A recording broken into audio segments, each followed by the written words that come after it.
ஒரு வழியாக என்னோடய தேனீ பெட்டியிலேருந்து தேன் எடுத்துட்டேங்க. நான் பெட்டி வாங்கி 6 மாதம் ஆச்சு. இப்போ தான் முதல் முறையாக தேன் எடுக்கிறேங்க. இதில் நிறையா சேலஞ்சஸ் சிக்கலெல்லாம் கடந்து தான் இதை எடுத்துருக்கிறேன். அதை பற்றி இந்த வீடியோவில் பார்க்கலாம். சண்டே காலையிலேயே ஸ்மோக்கரை பற்ற வச்சுட்டு நேராக பெட்டிக்கு போயிட்டேங்க. இந்த பெட்டியில் தேன் இருக்குதுன்னு எனக்கு ஆல்ரெடி தெரியும். எடுக்கிறக்காகவே தான் இன்றைக்கி வந்தேன். எடுத்து பார்க்கும்போது ஒரு 3 ஃப்ரேமில் நல்லா கேப்டு ஹனியாகவே இருந்ததுங்க. ஃப்ரேமெல்லாம் நல்ல வெயிட்டுங்க. ஒத்த கையில் தூக்குறக்கே கஷ்டமாக தான் இருந்தது. ஸ்மோக்கர் ஃபுல்லாக அடித்து பீஸ் எல்லாம் உதறிட்டு 3 ஃப்ரேமையும் வீட்டுக்கு கொண்டு வந்துட்டேன். வீட்டுக்கு கொண்டு வந்த அந்த மேலே இருக்கிற வேக்ஸை அறுக்கிறதே ஒரு சுகங்க. அது நீங்கள் தேனீ பெட்டி வாங்கி வளர்த்தி அதை அறுத்து சாப்பிட்டு பார்த்தா தான் அந்த டேஸ்ட்டும் அந்த ஃபீலிங்கும் கிடைக்கும்.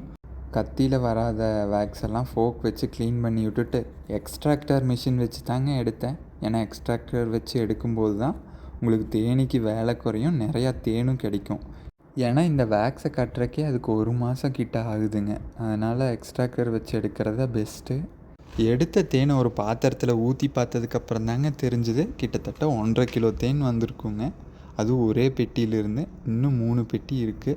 உங்களுக்கு தேனோ தேன் பெட்டியோ வேணும்னாலும் இல்லை சந்தேகங்கள் தேனீ வளர்ப்பில் இருந்தால் கமெண்ட் பண்ணுங்கள். என்னோடய ஊர் பார்த்திங்கன்னா கருமத்தம்பட்டி, கோயம்புத்தூர். நன்றி.